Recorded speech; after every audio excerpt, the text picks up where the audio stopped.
Hello and welcome to the One Degree Show. I am your host, ELLAMAE, and join me as we talk to elite entrepreneurs about the one connection, the one person that changed the trajectory of their business and their life. Let's get into it.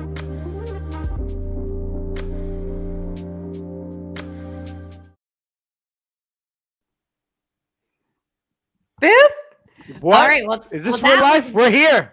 Well, that was way fancier than what I normally.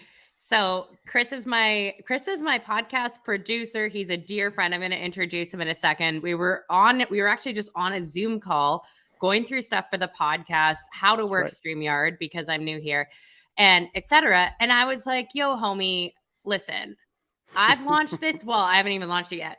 I've started this podcast. We've been doing it live, and everybody in my network has been like, how the hell did you get picked up by a network essentially? And I'll let you elaborate on that. By a network essentially. And how did you get your podcast picked up? And how do you have a producer? And I was like, honestly, it's my friend Chris. And this is a lot easier to do than most entrepreneurs think. It's a way for you to monetize your podcast and to really blow it up in 2022. So Chris, thank you for being here. Yeah, it's my honor. I know that we had something scheduled on the books of me coming on the One Degree Show at the very beginning. And then of course, time schedules. And then of course, Christmas coming up and then everything going on Winjet and yada, yada. But here we are now. But yeah, we were on a quick call and we're just like, hey, this is the framework. This is I think you done 11 or 12 episodes already? Yeah, we got 12 done. 12 yeah. done. Yeah. And I was like, this is the order you put them in. This is why you put them in. And you're like, this needs to be alive. So like, here we are. Go live surprise right live. Yeah. Surprise live. And talk about this. Absolutely. Right. Yeah. But thank you for having me on. Of course. So tell us a little bit about who you are and how you got to where you are next. You got a really cool story. Yeah. It's which one you want? The PG. Well, I am from Charleston, South Carolina originally. I am American. I do live out here in the UK. I do have a young daughter. She's about to be 2 years old. That's how I'm here. I am single, and I have been an entrepreneur now exclusively for the last 8 years. Mm-hmm. And when I got started in entrepreneurship, it was almost like a no-brainer because when Facebook bought Instagram, I was in an educational space, and I was working with a lot of the trade schools in America and aligning processes and making sure I was a fulfillment expert is what I would pretty much say to people. And when I was enrolling people into a program's product, service, goods, I was speaking on stage in Vegas, sort of rubbing elbows with pretty predominant individuals of lead generation, that ball game very much as I do with copy and in trying to increase your brand awareness and revenue streams and yada, yada, yada. So I started meeting some of these pretty predominant individuals. They're like, yo, you're one of the best at the game of doing this. You should do this as a freelancer. I was like, I was making about $130 a year. And that kind of enticed me. Obviously, they told me how much money they were making. I was like, well, all right, I'll do it. So I went and decided to, throw away my security and that security blanket and started to go and due to things that I was doing for these educational companies, and they're all nationally accredited because they have to have over 90% completion ratios and pass review and go into jobs. And I already knew how to make this happen. I went and tested my waters for entrepreneurship, and in 2 years became in the top 5 in sales worldwide. Never have been called a salesperson in my life. Never, because I was education. And I was like, what I do is not sales. I don't persuade people. I properly qualify an individual for whatever they're trying to go into. And I give them a proper recommendation. Yeah. And it took off, man. And next thing you know, fast forward 4 years after that, I had over 170 something contracts, making 5% off of their revenue for the next 3 to 5 years. Nice. And the past year, I decided to make a massive shift. And I think that most people, and I think this kind of goes with, going into the new year, who were you before the world told you who you were supposed to be? And that was a big thing for me when I read that quote last year. I was like, I am who the world is telling me to be, but that's not me. And I decided to make a couple of shifts. And it took me a year to be able to broker some deals and finish up some contracts and pretty much assured them that I'm not leaving the company. I'm still the chairman, but I stepped down as a CEO, and you're walking away from, I'm not going to get to a dollar amount here just because of obviously privacy stuff, but you leave a lucrative corporation and you built it from the ground up with your name on it, and you step down as CEO and sort of building something like this.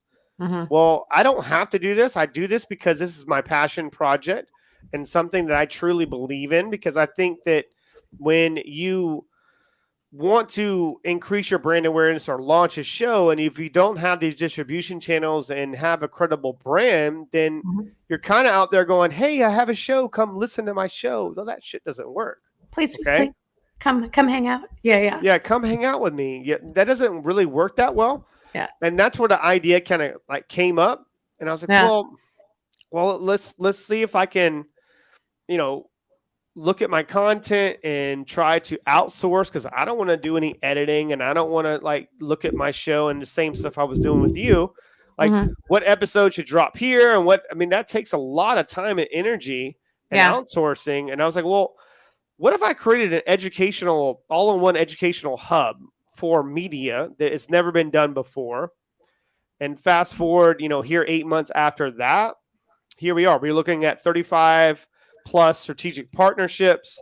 You go to their website, you're not going to pay for what you would normally pay for on their websites. That comes to ours just as in a membership. I'm charging, I think it's $170 something a day of what people are charging $5 to $10 grand for.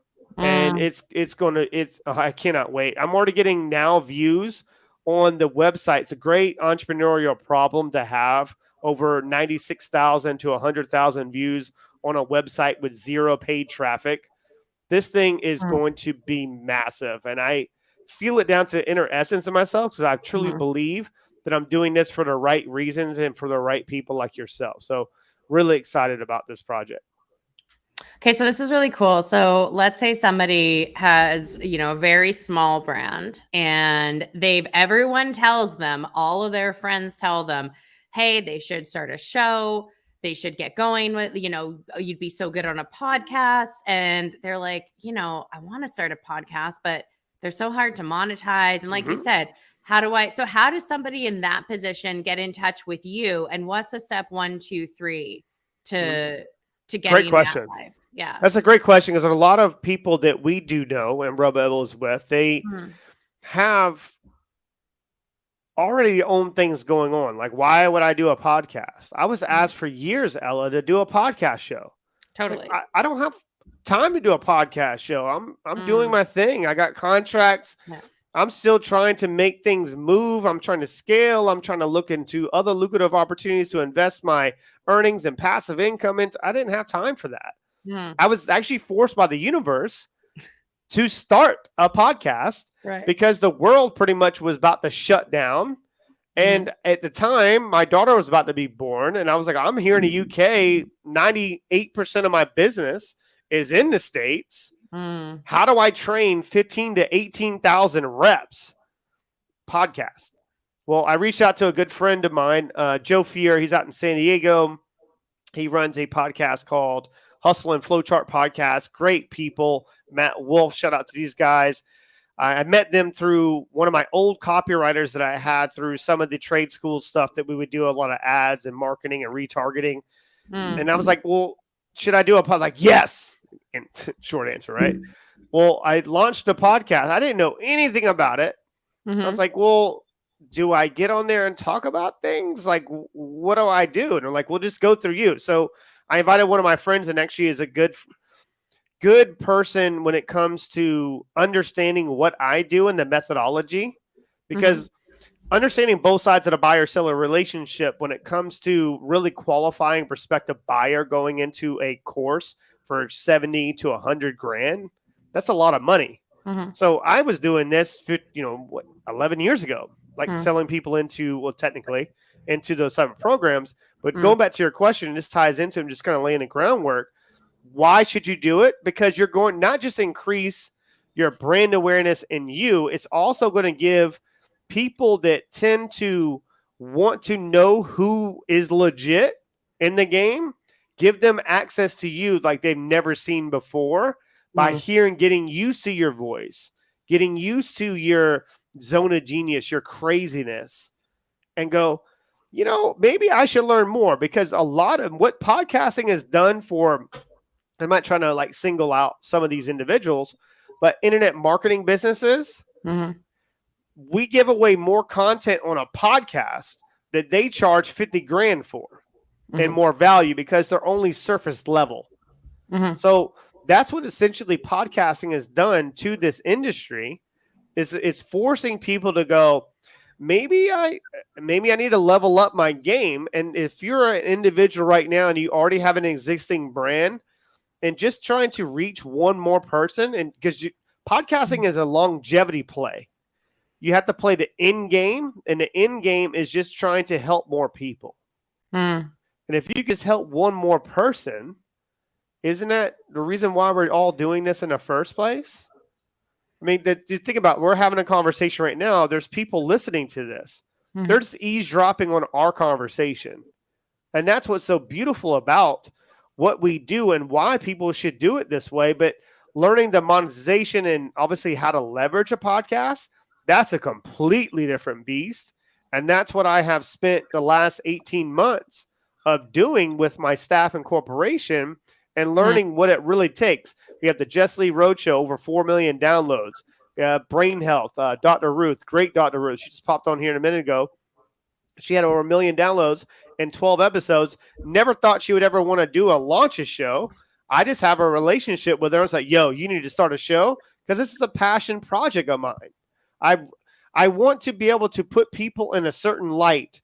They have never thought anything was possible. And I'm watching her step into another version of herself, even through, you know what I mean? And it's a beautiful thing. That's where I get my fulfillment from. You know this, because we're personal friends. I get my fulfillment by watching others really succeed. So, and it's really cool to watch. Here she is right there. So it is so fun to watch. We have a plethora of other shows. Your show, you have Anabolic Mind, Mark Jenkins' show, the celebrity trainer for Beyonce. Let's see here. The list goes down. D'Angelo, Mary J. Blige. You got Busta Rhymes. The list goes on and on and on with this guy. He's starting a show with, and you got the boxer from New Jersey, but he's in Saudi Arabia right now. You have Lee Starks. He's a box trainer and cut man. He's got the mind body resilience show coming out. It's going to reach a whole different market. He's in Saudi Arabia and doing a lot of things, but he's trying to increase his brand awareness. His wife has over 900,000 followers, because she's, she speaks Arabic and sings Arabic. Beautiful speaker and singer. We have so many connections. It's almost like what we're going to do in this marketplace is almost shifting the whole world of going, I don't have what they have. I have to join. Yeah. And that's why we're here. So let's talk about monetization and really getting a podcast out there, because when I was doing social media with InstaFame stuff, I had a podcast. I stopped doing it because I was like, I have no idea how I'm even going to even get this show out there. It's not making me money, and maybe it's not the best use of my. And I think that's what happens to a lot of people. They get all jazzed up. They start a podcast. It's fun. It's super fun, right? They have a couple people on, but then maybe guests run dry, or more importantly, the show's not getting exposure. It's not really doing a ton, and they fall off of it. So let's talk monetization and the ways and monetization and viewership and the ways that people can increase those. I live and die by this. Don't focus on making money. Create Raven fans. And how to create Raven fans is you give them something extra to sign on to or be a part of by an invitation. Keyword here is invitation. Yo, I would like to invite you into my community. But me inviting you into my community, there is a lot that you're going to see within this community. But I promise you, you're going to get something different than you've never seen before when you're listening to my show. And that little invitation right there can create ambassadorship with you and within your show. that's the first step. And what I've done essentially with WinJet, because people, what's over 97% of people make $0 with podcasting. So how do I shorten a learning curve and speed up the process? Well, I'll give them access to monetize from day one, just getting 10% off of whatever, even for listeners, like 70 cents a day. Yeah. Just giving them access. I'm giving access to everything inside of WinJet. But an only way to really try to monetize is asking your people what they want. Yeah. Ella, you're listening to my show. I appreciate you listening to my show. To show my appreciation, what I would like to do is develop some type of pre-placement course, 1 to 2 steps, 3 steps, that maybe could be some benefit to you. I'm not looking for you to pay for this. I'm just asking you to join. So therefore, you're able to receive what I'm trying to give you, what you're asking for. And that's what most people are trying to do on podcasting, is they're jamming whatever they think is valuable down their throat. Well, that's not what they perceive to be valuable. You don't see the world the way that I see the world, and vice versa. I might view you and be like, I like listening to Ella because she's dope as hell, and she has great conversations, and she looks great online. Well, what would you like to see more of me? Like, would you like me? And this is where sponsorships can really really make a mark with you. If you like to wear Nike, and the only way to get attracted Nike as a sponsor, that's where a lot of people think they need to monetize from, is sponsorships. No, you monetize from your strangers, not your friends. And the only way to make your strangers your friends is create ambassadorship, is by asking them what they want. What would you like to see me do more of? And they'll tell you. Start with a feedback form first. Fill out this form. Fill out this survey. Let me know how I'm doing it. Is there anybody else you would like me to interview?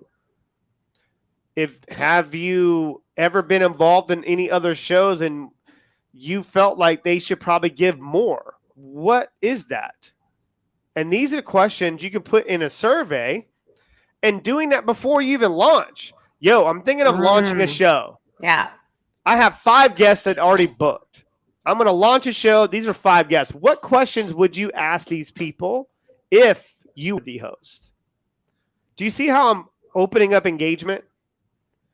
That's a fantastic idea. I should have done that. That's a fantastic idea. Yeah.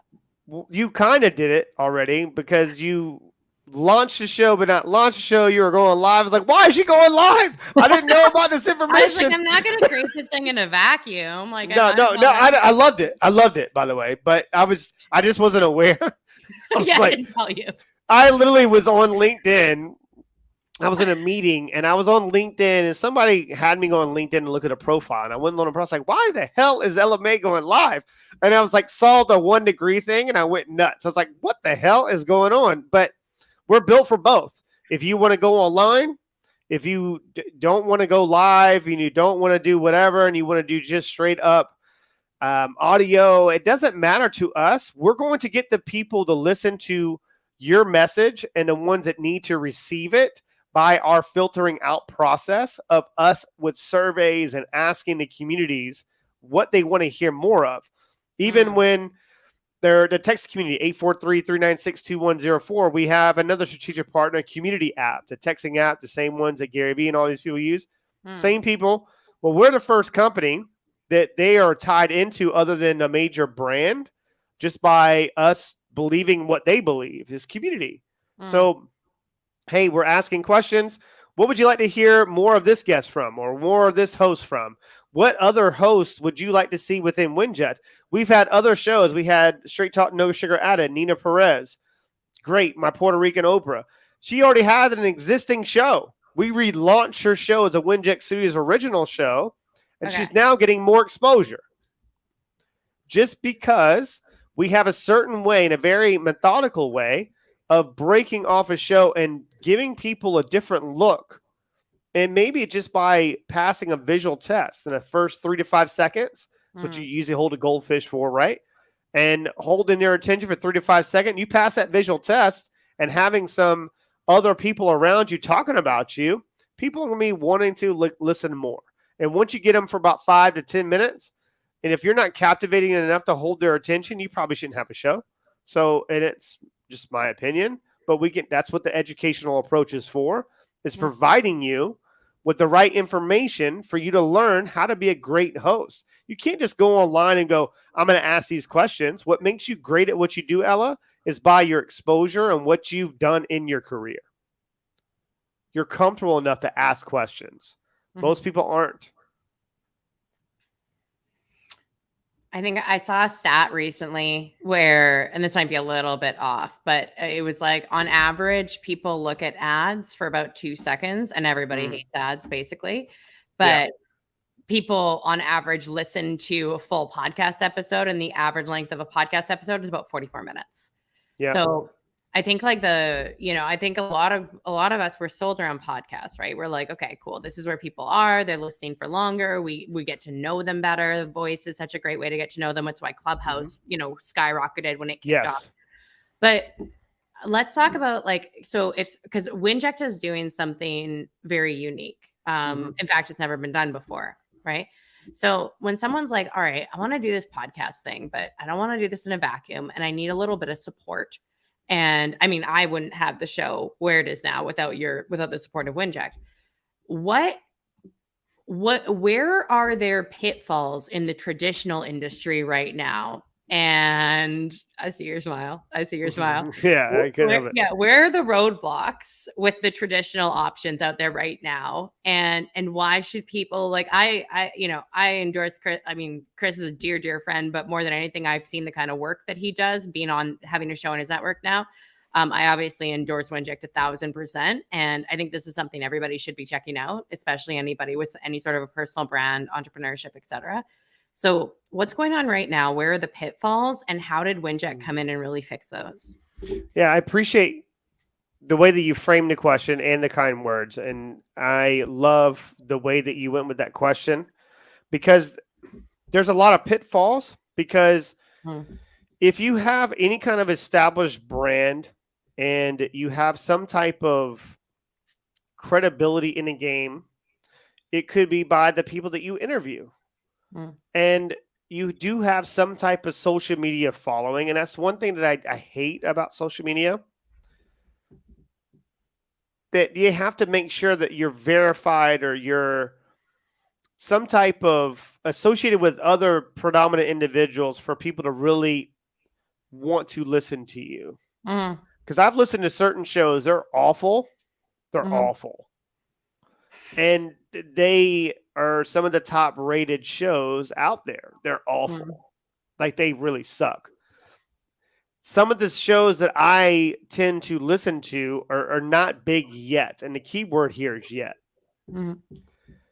Without the type of wherewithal and exposure, they won't get to that level ever without other people's help. I elevate others to elevate myself. I learned that a long time ago. Because as long as I'm elevating others, I will elevate myself, because they're now understanding I don't have to do what I'm doing. I get to do it because I choose to do it. And that choice is a deciding factor by others or pushing away people. I have actually gotten messages. I have an Ask Clown folder inside of my desktop. You have an Ask Clown folder? Yes, 100%. And this Ask Clown folder, and I put people's messages of asinine comments in that folder, because when I do get a chance to meet these Ask Clowns, I'm going to say something. And I'm not going to be confrontational. I'm like, 3 years ago, my staff asked you to come onto my show, and I wasn't big enough yet for you to come onto my show. And this is what you asked as a request for you to come onto my show, is me to buy your 100 books of your dogshit.com book that no one, you know what I mean? That you try to sell all your programs to. And why should, you know what I mean? So, and I'm not trying to be offensive here. So the pitfalls that I do see, and the biggest problem I see in this space is that you have to have 1 million downloads and have to have the demographics and analytics to have a great show, and other people want to come onto your show. You can be a dope ass host in a great show. Some of the better questions I've ever been asked for people that had like 1,000 followers, because they were genuinely interested in me and wanting to hear the response. Some of the event speakers, and I'm not going to get into his names, some of the event speakers that I do see, everyone's heard their story. No one wants to hear it because they're all pre-programmed. They answered it in a certain way. People want to tune in to real people with real life problems, with potential real life solutions to these problems. Yeah. And that's what we're doing here with 𝐿LAMAE. And you can tell from my passion level, my energy level right now, I kind of went to a little different level because I'm so freaking passionate about that there's some people out there right now that might be listening to this and go, I don't want to start a show because the shit is difficult. Yes, it is difficult. Well, let's remove all the challenging spots and areas that you deem to see that they're challenges, but I see those areas of opportunity because I live an abundant lifestyle.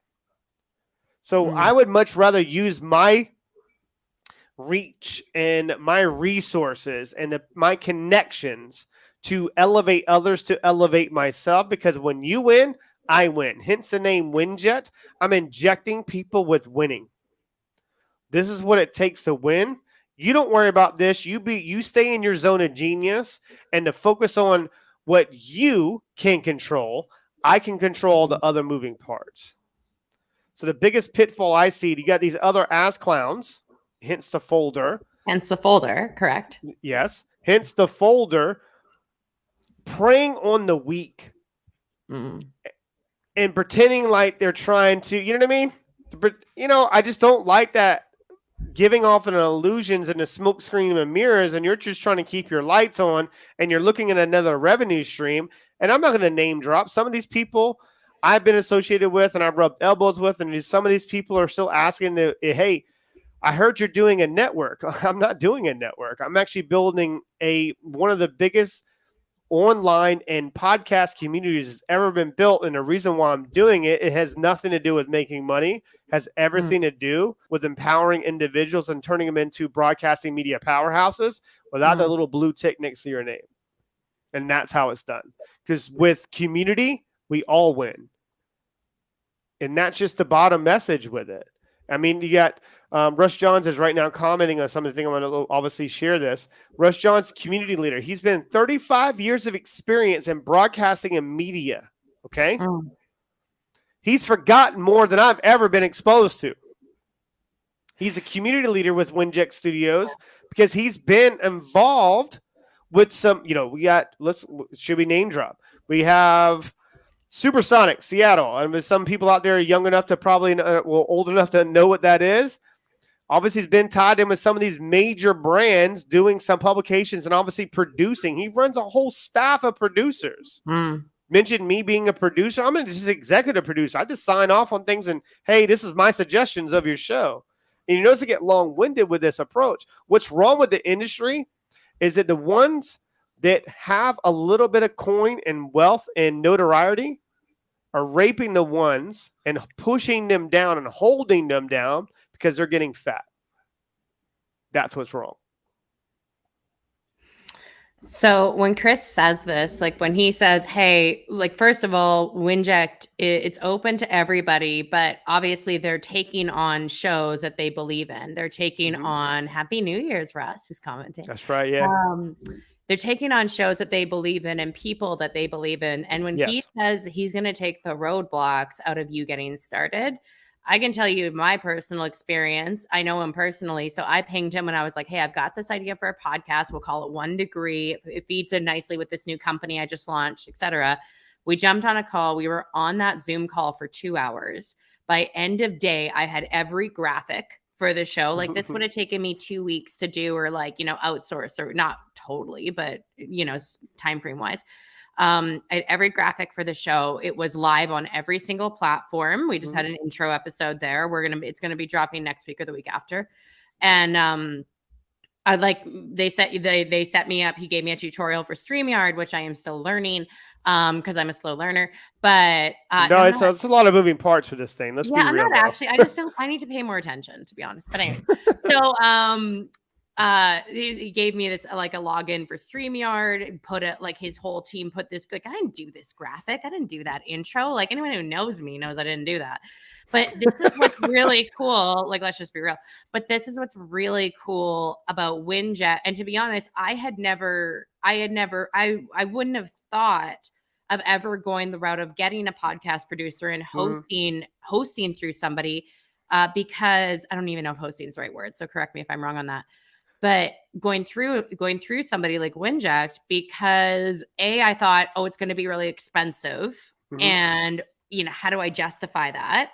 And what's going to be these are the gaps that WinJet really bridges, in the sense of, hey, you don't need to have 1 million downloads to start with us. You can be just starting, and really giving people that visibility and that voice. So go ahead. I love that you just said that, and I appreciate it. There's 2 points that I want to bring up. I would much rather have somebody have 0 followers and credibility, because now I can understand who's real, who isn't real for you. Like, downloads is just an indication that someone's paying attention to you. That's all it is. Yeah. My job is to be able to help you monetize that and turn them into, first, Raven fans, and then potential buyers. And that's where a lot of these people forget. They try to turn them into listeners, into buyers, or skipping the Raven fan part. Oh, that's a good point. I would much rather have 10 people of just loving everything I put out. Ella, this is the first time since my show came out that I haven't launched a show on a Monday morning, Monday, at 5 a.m. Eastern time. In the last 3 weeks, the first time since my show launched. I can't tell you how many emails and how many text messages and how many contacts that I have received from 5 million downloads, and not just the 5 million downloads. These are just people, but active listeners of my show. Where's the next show coming out? Like, they're wanting to, like, what happened? Yeah. Because I didn't do any announcements. Yeah. That's what I mean by that Raven fan. Okay. And them wanting to get to that spot, that's very difficult. So if you're brand new at this, that we're a content creator's dream. Yep.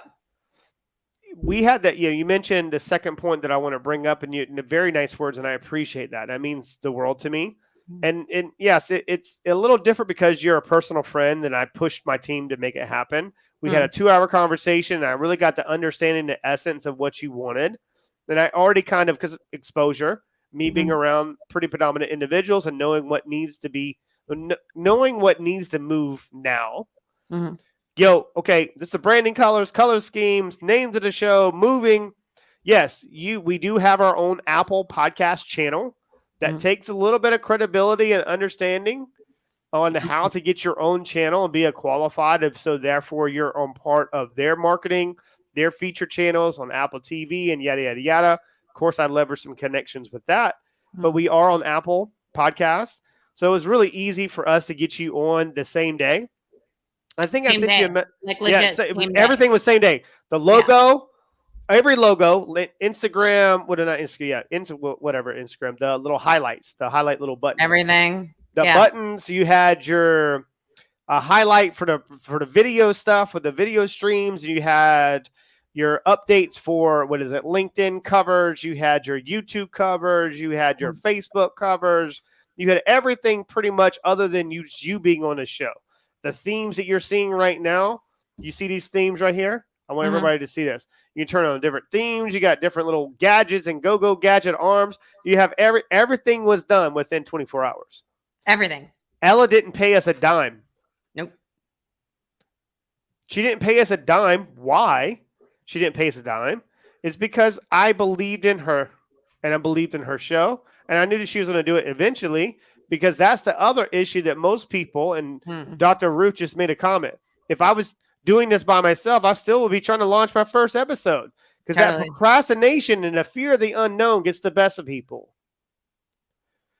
I'm telling you right now, If you give me an excuse, I will find that excuse if I don't really want to subconsciously do it. Mm-hmm. And that's where we're not forcing people. We're allowing you to just be you and just like focus on you delivering content. Because when you are in your zone of genius, Ella, and you can deliver your content up to your fullest capability, you are my biggest advocate to where I want to go with this business. Mm. And when you're creating those ambassadors of your brand, if we didn't make that happen for you within 24 hours or at least a week, then it would have fizzled out the idea and you would have went about your day because you're an entrepreneur. You're going to go make money, go do whatever you got to do. But now you have a different resource. Now you're going to be more motivated to pour in better content with better guests, better questions. I listen to every single one of your shows. And they're freaking phenomenal. And shout out to John Benson, by the way. John Benson was holy shit. Unbelievable. Yeah, shout out to John. What a great episode. And I've listened to him on other shows, and I'm telling you, by the way that you frame some of your questions, you create an environment for him to want to share more. And he just poured in. You have a great friend of ours, Anthony Trucks, came on, lit it on fire. I mean, if he pretty much walk into a supermarket is going to light something on fire, right? So, I mean, fire protection. But everybody that you've had on to your show is just, you can definitely tell in the first 5 to 10 minutes or so, they calm down because we're on a show and they're like us and they're going to just have a good time. They're having a conversation. Yeah, I was telling Chris before we jumped on live, the thing that everybody has said at the end of every single show that I've done so far is, oh, I feel like I talk too much. Did I talk too much? And I'm like, no, dude, it's an interview. Like I always talk too much. You're supposed to be doing all the talking. Like you could have talked more. So let's lay this out really, really, really simply, right? Layman's terms. Let's lay this out. If I were to go to whatever other podcast producer, hosting agency, network, you name it, and say, well, first of all, they probably wouldn't even, let's pretend they took me as a brand. They wouldn't even take me as a brand new show, but let's pretend they took I'm so excited to answer this question. Let's so excited as a brand new show. And they're like, you know what, Ella, you seem all right. You know, you've got a decent audience. Like, okay, we'll bring you on. What would that look like work-wise and price point-wise? Like, let's be real clear with this. And you can range, but you know what the range is. Yeah. I know what the range is because I went through it, okay? Yeah. In 7 months of the Win-Win Effect, the first 2 seasons, I received over 2 million downloads. Yes, a lot of that came from my structured deal with trade schools, and they were kind of technically forced to listen to my show because I was training them, okay? So that number could have been inflated just by a little bit. However, when the deal went through, I was left with a kick-ass show. I was left with a choice. Give up podcasting. It wasn't like I was already doing my thing and making money and making things happen. It's like, do I continue to do a show? Do I not? So I started reaching out to podcasting agencies, networks, do I say a name? Other agencies and other ones, and they go, show me your demographics. It was almost at a point to where I had to prove myself. This is the angle. I'm going to be 100% transparent. I know we're on a live. I'm going to try not to say a couple 4-letter words. It's New Year's Day, right? But they wanted me to prove myself that I would earn the right for them to distribute my show. So here's the problem with someone that isn't business savvy with contracts. Well, I am, okay? Because I've been involved with obviously some billion-dollar kind of contracts and companies. Not myself. I'm just talking about them. So me being around that kind of game and understanding how the loopholes in contracts work, I understood the ball game a little bit. Well, they pitched me in saying, we'll add you to our marketing. We'll add you to our featured content. We'll add you to this if we do your show. We really want your show. We'll also get you guaranteed, I'm doing with their voice, guaranteed sponsors for your show that you can sponsor. Well, this is what they don't tell you. Their guaranteed sponsors is through the contracts of their corporation, their network, and their featured and their ad spend and their budgets are only based on the top 10 people of their show. And yes, you'll be added to the small little print of their marketing of saying that you're there. Like, perfect example, you have a pretty predominant name show. In their show, in their marketing, in their course, in their, not course, but in their fine print, hey, view all our shows. That's what they mean by adding you to their marketing. Pay close attention to the fine print. But here's a problem with 97.8%. Yes, I know the number. 97.8% of podcasters. I do my research, okay? 97.8% of podcasters, they're so excited to be broadcasted by this network, okay? Yeah. That's literally raping them on the back end of their proceeds of their sponsorships and their exposure because you feel like you need them. No, they need you. That's what they do with a psychological approach. So you think, so what you're going to do is you're going to get a contract, and I've seen this shit. They'll post a contract with no information. I got a contract from this blah, blah, blah, blah, blah. I got a contract. I'm now on this network. Well, you don't realize that they're making 70% off your show. And you don't even own the hard copies and some of your content. They own you. And this is where the Winjet Music stuff came up.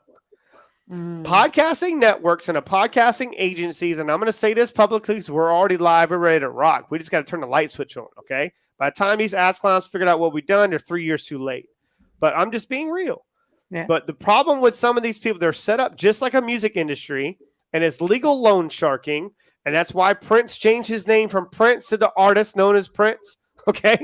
Is because you're labeled in the contract as artist. And in their contracts, it says podcast host.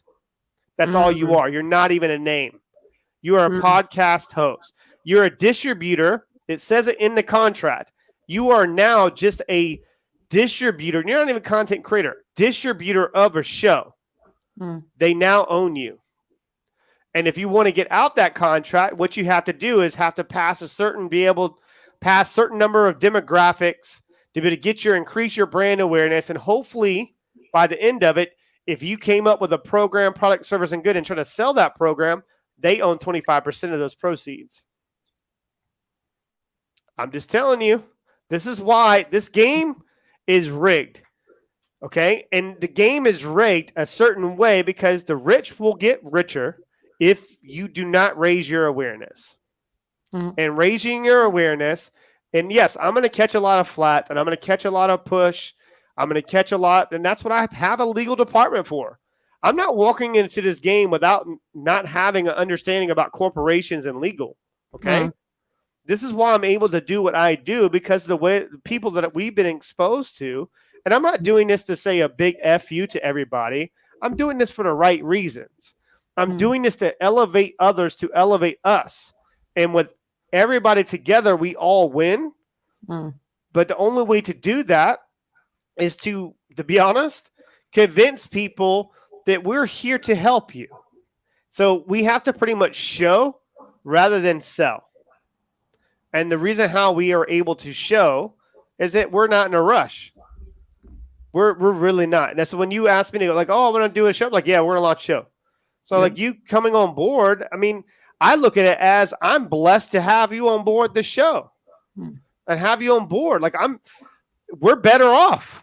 But it's only by purpose-driven individuals. We're here to empower individuals because most people don't have a network or a resources available at their, I guess you say, disposal for them to leverage. Like you're looking at Dr. Ruth. She's a doctor, for Christ's sake. It's not like she doesn't know what the hell she's talking about and what she's doing for a living, but she's enjoying herself and she's discovering a different version of herself. And that right there, watching and viewing that, it lights me on fire.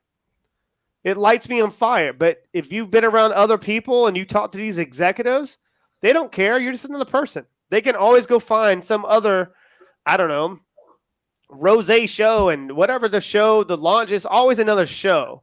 But are they part of something great? So my invitation to people, have you ever thought you would just wanted to be able to increase your brand awareness and just try to maybe potentially discover something new. Well, in order to get what you really want in life, you're going to have to discover a different version. And that's why we're here. So, and I hope that helps people. And I know it can go a little long-winded, but I'm trying to paint a picture on what is really wrong.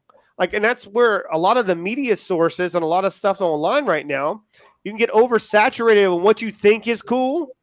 That shit ain't cool. You look at the distribution channels. What's pushing it? What's pushing that podcast? Why do you keep seeing that podcast? Look at the keywords. And you know all this about marketing. Look at the keywords. Look at some of the social media outreach and the retargeting campaigns tied into some of these companies that you never thought that they were actually pushing that marketing. See, I've been around some people in the industry, just like you, that's how we met, that really pulled the strings. Yeah. Really pull the strings. And the ones that pull the strings, they're not on the top 50 in Forbes. They're not. The real billionaires are not on the Forbes billionaires. And I'm telling you, not the richest people. Yeah. I have been around people, that have, you would never know who they were without you, I guess, proving to them that you actually know what you're talking about. And they'll be now once you get involved and know some of those rooms, and it's not by me, it wasn't an accident. I had to work hard to get there. However, I wasn't even the guy that they invited in the room. I was just eavesdropping. You know what I mean? Because I was involved with that brand. And I just happened to pay attention. And that's when I see people like yourself and everybody up, Nina, and you have so many phenomenal individuals that have a story and a message to share. And they can't even get their message to the right people because all the other noise blocking it. And that's what lights me up, and that's why I WinJet to you. So let's pretend that we never met. And okay. I was going to launch. Give me one of those. What is it? Will Smith, the little wands? Yeah. Right? I know. Chris is like, I can't imagine my life without you, Ella. That's right. No, I can't. Super hard. Super hard. But I need you to work on it for me. So let's pretend that we never met. And I was going to launch this show, and I was at least smart enough to be like, you know what? I know me. I'm probably not going to do all the work, and I won't really get it live. And I'm not going to, let's pretty accurate talking about yourself. Yes. Right? I know thyself, right? 2022 New Year's resolution. Know thyself. So let's pretend. And let's pretend I got in touch with another podcast hosting agency or sure. network, whatever you want to call it, right? Another producer. And I said, look, here, and I gave best pitch of my life. And they're like, you know what? We never normally take on people that aren't started yet, but you're so cool. We're going to take you on. What would I be? And I'm just going to ask you because I know this is a sticking point. What would I be looking at cost wise to get that done? And how much of the work would fall on me? 70% work will fall on you. Yep. In an average of launching a podcast show, they're going to hit you at around like $7,000, but that's the bottom feeding one. Okay. But an average podcast launching show, time, energy, worth, and whatnot, you're looking at an average already. I don't even have to look at a piece of paper. You're looking at an average around $16,000 to $18,000 yearly. And to be able to scale that, to be able to make it feasible for you to be able to want to do it subconsciously. That's why 0.08% of podcasters make it to season 3. And season 3 is an average around 50 episodes. Russ, you can give me the number, maybe top of the head here. But you're looking at it, and I think an average of 70% of podcasters right now, well, not podcasters, but podcasting shows don't make it to season 2 or after, I think, 7 episodes. They don't. Why? Because they get really excited and they launch a show. And they launch a show and they get, say, for instance, you're a pretty predominant brand. I'm going to interview Tim Ferriss. Oh. Okay. I love Tim Ferriss' show, by the way. Shut up, Tim Ferriss. It's so good. Love you, bro. Yeah. But yeah, I love his shit. It's good stuff. Yeah. So I love long episodes. We were just talking about that. But if you have Tim Ferriss, and I had Tim Ferriss on my show, but if I had Tim Ferriss on my show, and I launched it, and I don't have an established brand, or if I don't have any ambassadorship, or if I don't have any Raven fans that love Chris Ross or the Win-Win Effect or Winject Studios or ELLAMAE, no one's going to listen. I love the person that I'm going to make this an example about, and I hope that I don't drop his name or get really creative of explaining who this is. Russ knows who I'm talking about because I was sharing a screen and showing him, and I love him dearly. I was on his show, phenomenal show. But he had a person called Tim Story on his show. Okay? And he launched a show of Tim Story, really dope individual. He talks about uncommon thinkers, uncommon results, and super cool guy. Dope individual. Yeah. Like, he is a dope dude. He's a real cat. Okay. There's a lot of people out there to pretend to be the guy. He's actually the guy. Okay. He was on his show, and it was a little far-fetched for him to have him on his show, but still, through time and effort and energy, made it happen. Made it happen, had him on a show. He launched his episode, pre-release, couple clips on Instagram. That mother trucker had 2 views. And if you Google Tim's story Storey, STOREY, this guy's got a massive platform. Like, the fact that had 2 views is insane. 2. That means someone just happened to view, and you know this because you know Instagram, and that's what you do, right? Part of what you used to do, kind of. Yeah. Obviously, still what you're stepping in. By the way, I'm proud of you, what you've done. Like, I'm so proud of you. And it's a hard shift. You know, what you've shifted into is a hard shift. It doesn't go without being noticed. But when you understand the algorithm and understand how Instagram and social media platforms work, you need to hold their attention. By the time that 15 seconds goes by and go, I want to listen to more of this. Now that's a view. So you mean to tell me after 15 seconds, only 2 people out of his whole network and Tim Story's network viewed it? What does that tell you? Not much exposure.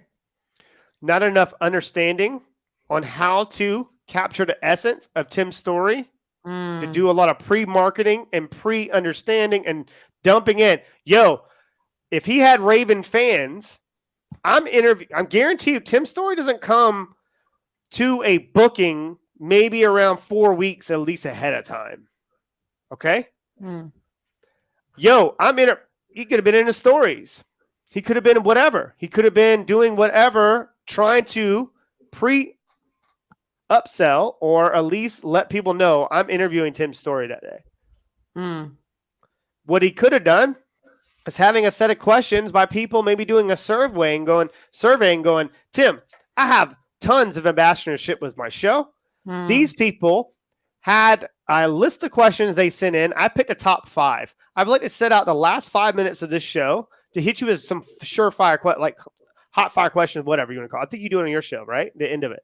I'm gonna hit you with. Oh, I legit 100. Yeah, that's some dope shit. I stole those questions from, and I say this, if these sound familiar, I took them from Tim Ferriss because I think he's brilliant. I'm gonna hit you with 5 questions. I want you to hit me with some spitfire action. Yeah. This person, shout out their name. John from Pennsylvania wanted to ask you, what's your answer? This is why an executive producer is important. It's essential and it's imperative for you. Because this is what I know, and this is what 97.8% of people are not doing because they're not aware of it or just by their exposure. If I was that host, I would have preset that and made it more of an open door for my listeners to be a part of it. But 97.8% of podcasters are people that are leveraging podcasting as a way to open up a door for future business or whatever, right? Whatever they're looking for. Maybe more likes, I don't know, more views, I don't know, whatever, more DMs from the ladies. I don't know what they're trying to look for, but whatever. Yeah. But if he's looking at it that way, if he cared about the guest more than he cared about his existing brand, then he would have obviously thought out this, maybe not been reactive to all the episodes. I would much rather launch one show a month and to knock it out the park. And when I knock it out the park, you're more excited about promoting my show than I am, and I own the show. Perfect example. You came onto the Win-Win Effect. We had a 2-hour conversation. You're the best. That was so That was such a dope ass conversation. I still get messages. That was so good. You were more excited at promoting that episode than I watched you go on other shows, because it's by the way that I made you feel while you're on that show. See my point? Yeah. But if I'm not in my zone of genius and I'm not present enough to have a dope ass conversation with you and make it understandable to those who are not grasping what the other person is talking about. And that's another tip that I can give people. Don't listen to what you're hearing. Listen to what they really mean, and understand your buyers and understand your audience, and how could you explain it to them for them to grasp what the other person is saying. That's powerful. And this is why we're here. Yeah. We're here as an all-in-one educational hub for you to come to a place and going, I didn't even know that. I wasn't aware. Well, that's what we're all here to do as a community. Inside the community, it looks like Facebook has, I don't know, whatever, with Discord has a baby. Bam. Boop. That's what WinJet looks like inside of it. App is coming out. We've done it the right way. We've taken our time. We've put together all the moving parts. It's a beautiful puzzle inside. And guess what? Tomorrow, Ella, I'm going to wake up and go, we're not even close. That's the best part about what we're doing here, because everyone's got input. Everyone's got ideas. And there always can be alterations and amendments to different types of ways for a show to be distributed. And I can go on and on and on and on, but I'm just making an example by one of the most predominant individuals I have ever heard on a podcast. And me seeing that, it literally goes, I literally went nuts. And Russ knows exactly what I'm talking about here. And he's actually commenting. So, like, Irene knows exactly what I'm talking about. I went nuts. I was shocked. Shocked. 2 reasons. Okay. One, didn't set it up properly. The other one didn't make Tim feel like he was special enough to want to promote his show. That's a reflection on you. The reflection on you and how well you did as a host is how well your guests promote you. I wouldn't be where I'm at today with 5 million downloads and 3 million in the last year of my show. Just trying to throw numbers out there. 3 million in the last year. I had 2 million in the first 7 months. In the last year, 3 million downloads of the Win-Win Effect. I'm going to be where I'm at today without every single person and every second of pouring in energy and being present with me, allowing me to ask the questions. And they know that because the way that I made them feel, and by the way that I would send every show, every person that came on, I would do an own testimonial 3 weeks or 4 weeks afterwards, doing a 2-minute testimonial about my experience of interviewing them, and gave it to them. I'm not going to promote this. This is for you to promote. And every single one of them promoted it. Now I'm gaining more audience. I'm gaining more exposure. You got to keep pushing. Like, what can I do differently than every other person? You go on social media right now, type in podcast. All those ass clowns are going to look the same. And by predominant individuals that we're associated with, that's how they view them. They're all the same. Why should I go on their show?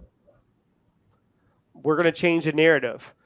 And we can be disruptors. We can disrupt everything if we come together as one. But it takes you to go, I don't know if I trust this. I don't know. I don't care. I just want you to, if you don't need to trust me, you don't need to trust the color of my skin, you don't need to trust my no hair. You just trust in the fact that we're all here together as one heartbeat, one mission, one outcome. And that one outcome is winning. We'll all win. So to everyone, who's been asking me, hey, how did you get your show picked up? And what does that look like? And, how did this thing even happen? This is how. I was really lucky that I knew Chris beforehand, and I have his number, and I texted him and said, hey, I think I'm going to do this show. And I think it's a pretty good idea. And he was like, let's jump on Zoom, tomorrow or an hour, whatever it was. I'm really blessed that I didn't. Well, I don't think I would have gone through the ring around of I wouldn't have even been picked up. No, you've been around a block long enough to understand that you're not going to be bamboozled. Yeah. I could pretty much been a fly in a wall for one of those Zoom calls or whatever calls that you would have had with one of those agencies, and you'd be like, yeah, I'm not doing this shit. Yeah. And that's the problem, that most people have wanted to start a show, and they have been involved, and they're already I guess, have a little exposure, and they have a little wherewithal, and they have some understanding. And they're like, I don't want to do it because I have to do it this way. You don't have to do it that way. And you're not lucky. You think it was an accident? The reason why you reached out to me, I told you straight up, like, I don't have to do what I'm doing with this. I'm doing it because I want to, because I feel that it's needed. And I'm not doing it to piss anybody off. I'm doing it to help people. Because you don't have to do what everybody else is doing. Be unique. Be special. Like, distribute your show. Yeah, of course, you might have an executive producer and you have me give recommendations. The key word to what I just said was a recommendation. That's your show. It's not my show. And the fine print inside of WinJet, we don't own your show. We don't own your show. We're here as a community to come together to focus on collaboration and to make that global collective impact. Without you, we don't win. It says it in it. So you could always take your show and go somewhere else, because I'm telling you right now, and this has actually happened. We've had established brands, had a show, came on board our community, like, holy crap. Wasn't that they were reaching more downloads. Everyone loves being around my show. I'm getting so much feedback now. Because it's just a small little tweaks that people make in their show. Because they get on their show, hey, tell them where to find your show. I mean, you don't have show notes, motherfucker? Like, do you see my point? You don't have show notes? Go into the show notes and where to find them. Tell me the funniest story about yourself. That's what they want to hear. Yeah. I mean, that you do something different. Be creative enough. And if you don't have that creative type of mind, there's a good chance you're being reactive to the world, and you don't have enough time and you're alone in your own thoughts for you to feel safe enough and actually understand, like, I want to be creative and do something different than everybody else, because you're only being reactive to the world. Yeah.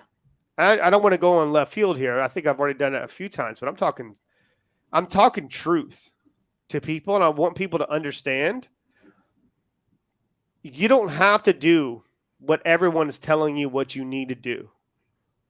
You can do it on your own, yes, but wouldn't you really want some people to be around you to go, I had that same mistake 6 weeks ago, and I went through that, and I almost put my show into the ground, and I almost quit. And that's what it's there for. You got Russ over there for 35 years of experience. Every time I have a question about media, I go to Russ.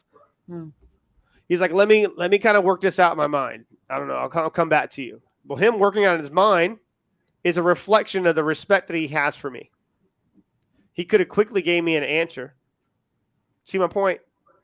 And that's the difference between having a major level like agency or somebody that you're just another number. They're not going to really think about that. They're just going to answer the question with some type of privacy policy or terms and conditions in their contract. They're not going to really care about your show and really want to go, Ella, let me think about that for a little bit and come back to you. Because if they're about you winning, then they'll do that. But if they're not about you winning and you're just another individual or another contract, they're just going to move on. So speaking of learning from smart people, there's one question that I took from watching Joe Polish do a bunch of interviews, and I love it. So what question didn't I ask you that I should have asked? How much is it? How much is it? $1.76 a day. If you're a podcaster right now and you have a show, or you have a show in the graveyard and you would like to revive, bring them back to life. We all have graveyard shows. Yeah, you have it. If you have $1 and some change bouncing around every once in a while, $1.76, it's $44 a month. That's it. $44 a month. And there's only 36 a month if you do it for 10 months, right? And just do it for an annual. And we want to incentivize people from day one. I promise you one thing. You can monetize from day one. Not from us, anyway, from you. You can monetize from day one by bringing your existing members in and allow us to be able to turn your listeners and turn them into Raven fans. And once we turn them into Raven fans, now they're going to be dying for you to do something and sell them something, but you don't have to sell it. We have a pre-placement course and we pre-qualify them into it if they qualify. Yes, we have funding available for those who qualify in the US and Canada, UK as well, if you don't have funds. But if you don't have $70 something in your pocket, we got some problems. But if you got bigger problems, we'll still help you. If you're a listener of a show, here's my next point. If you're a listener of a show and you don't want to start a show, we still got you. We still got you, boo. That's only $12 a month or $15 a month. Forgive me, Russ. Russ knows the numbers. $15 a month. It's like, what, 70-something cents a day. And you're not going to get just access to a beautiful ELLAMAE or my show or Russ John's show. You now have access to all of our shows. And that's exclusive content. And what I mean by exclusive content, you're now getting behind the scenes, before shows take place, the separate conversations a show host has with the guest that it's not ever released to the public. You're catching that. That's the best part. That's the best part. Yeah, that's 100% the best part. You don't have 75 cents? Get me a soda. Okay, so that's the one question that you didn't ask, and I'll give you that one. I love it. Okay, let's finish up with some rapid fire courtesy of Mr. Tim Ferriss. All right, cool. What is the best thing you bought lately that's under $100? Ooh, this is a great question. I love this question. Right. I bought this AirPod holding case, and like the holding case that you get, and it has. It's like, you get not the styrofoam, it's like silicone or whatever it's called. You put over top of it, but you can actually put a protective case over top of that, and it actually can slide out. You ever try to take an AirPod case out? That was like $5. That was the best thing. I'm weird, but it literally completely slid out, and you can take it off, and it doesn't have any. There's no dirt or anything on it. It was just amazing. It always slid out the case. You ever seen people trying to take a case off an AirPod? They're like. And you always end up, I have one of those hands that I break things. So I literally pulled off my old. I have a hand that breaks things. Yeah, no, I really crazy strength in my hands for some reason. But I literally would pull this off. And then, because, some of the chargers, you go into the charger, you have to pull off the charger case to put it into a charger. Right. Well, I bought one of those things. It was like $5. It was amazing. I love it. Okay. Number 2, what is the question? What's the question? What is the book that you gift the most often? Ooh, Dr. Eric Berne. You don't have to finish that. Dr. Eric Berne, Games People Play, 1964. Ooh, that sounds good. I haven't read that. You read that book. If you read that book, you feel like you're reading something you shouldn't have read. If you want to understand human behavior, read that book. Ooh. Okay, I'm going to get that. Okay, last one. If you could have dinner with anybody, real or fictional, dead or alive, who would it be and why? Personal. I don't want to get, it could be easy personal. It'll be my sister that passed away. I never, she passed away when I was young. Right. And I was 15 and I never would actually really sit down with her at dinner. I wish I could have in my adult age, I guess. I would say Nelson Mandela. How come? A completely different perspective on the way that I grew up in the world. You look at his story, it's easy to kind of say, just because of what he's done. Just by being able to pick the brain on the way the world is. And I think that we're some pretty predominant individuals, especially some great minds of all time. I think just sometimes just being around their subtle movements and even some of their emotional cues, I think you could pick up something from that more than some type of speech. But I think just that's one thing I have learned about, I wouldn't say success, but being around some pretty predominant individuals, you would always call them lucky. They're not lucky. They just don't make the dumbass moves that most people make because they learn what not to do. And I think that that's something that I would want to just be around, like somebody like him. I love that answer. All right, guys. Well, I hope this answered all the questions I've been getting about how my podcast got picked up, the way that I got a producer, the way that this all happened. And, you heard the man for $44, right? Yeah, $44. For 44. I did it by angel number, by the way, on purpose. Aww. So shout out to Laura Powers. Laura Powers, I love you, chick. Oh, man, she's in Dubai right now. You know Laura Powers? She's a psychic. She's a celebrity psychic. She was on the Ron Burgundy show, Will Ferrell, and all that stuff. She came on to my show, man. We had such a crazy conversation. She's like, you might have superpowers. I'm like, yes, I know. Anyways, but it was great. But 44, angel number. So $44 a month.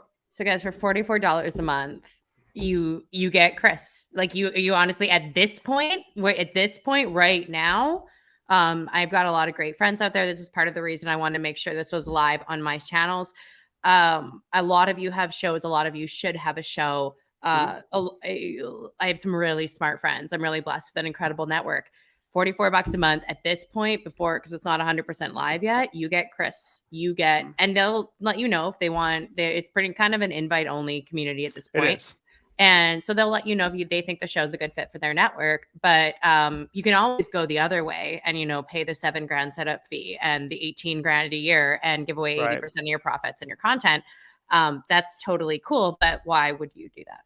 So get in touch with him. If you're watching this, we'll release this as an episode. So if you're listening, there'll be a link in the notes of how you can get in touch with Winject. If you're watching, there is a link scrolling at the bottom of the screen here. I highly, it's worth a conversation. I highly recommend you do that. Russ, Chris, you're both, everybody at Winject that I haven't met yet, but is doing so much work behind the scenes. You guys are absolutely incredible. And thank you for doing what you're doing. And pleasure's all ours. I'm telling you, I wouldn't be able to do what I do without you.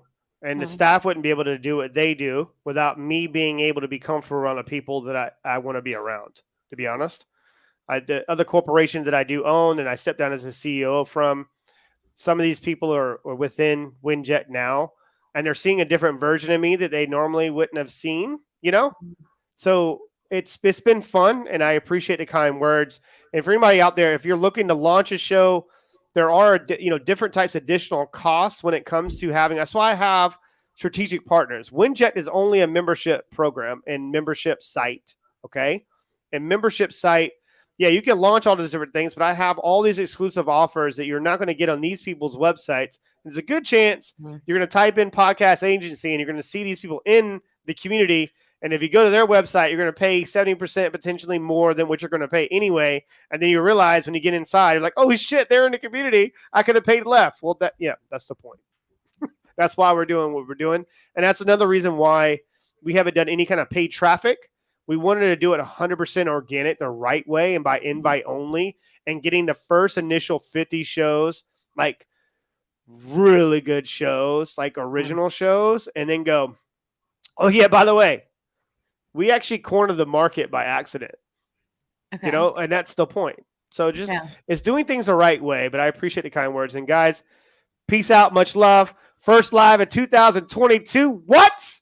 Not 2022. 2022. Say it fast. It's not 2000, Oh my God. We'll do that for part 2. We'll just see how fast we get that. All right. Thanks so much for listening, you guys. Thanks for tuning in. Always feel free to reach out to me if you have any questions. Like Chris said, if you have any guests you want to see, etc., feel free to get at me, and we'll see you next week. I got the buttons. Peace out. Much love. Podcast is brought to you by 𝐿AMAE Studios. We are an all-in-one educational platform for podcasters that revolutionizes how hosts leverage content to increase engagement with listeners, downloads, and income. We come together to focus on community, collaboration, and collective impact. For more information on how you can interact directly with our hosts, access exclusive live content with offers you can't get anywhere else from our official partners, join our purpose-driven community by visiting www.winject.com. If you're ready to build a career doing what you love, then we're ready to see you there.